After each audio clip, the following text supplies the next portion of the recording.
द्रौपदी, एक अप्रतिम नारी की कथा। प्राचीन भारत की महान नायिकाओं में से एक थी द्रौपदी, जिन्हें पांचाल की राजकुमारी और पांडवों की पत्नी के रूप में जाना जाता है। उनकी कहानी न केवल शक्ति, साहस और बुद्धिमत्ता की मिसाल है, बल्कि अन्याय के विरुद्ध संघर्ष का प्रतीक भी है।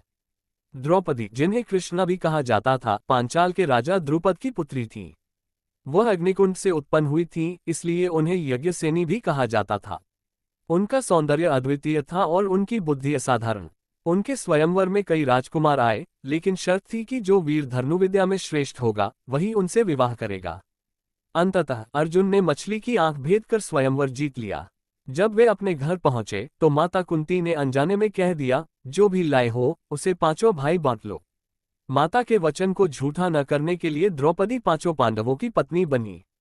महाभारत में द्रौपदी का अपमान।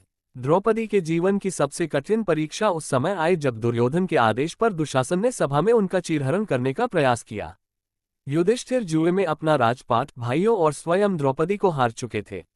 दुर्योधन और कौरवों ने द्रौपदी का अपमान करने का दुस्साहस किया। जब किसी ने उनकी रक्षा नहीं की तो उन्होंने श्री कृष्ण को पुकारा। भगवान कृष्ण ने उनकी लाज बचाए और दुशासन उनके वस्त्र को खींचते खींचते थक गया, लेकिन उनका चीर कभी समाप्त नहीं हुआ। ये घटना द्रौपदी के जीवन का सबसे बड़ा अपमान थी और यही महाभारत के महायुद्ध का कारण बनी। द्रौपदी ने प्रतिज्ञा ली कि जब तक वह अपने अपमान का बदला नहीं लेंगी, तब तक अपने खुले केश नहीं बांधेंगी।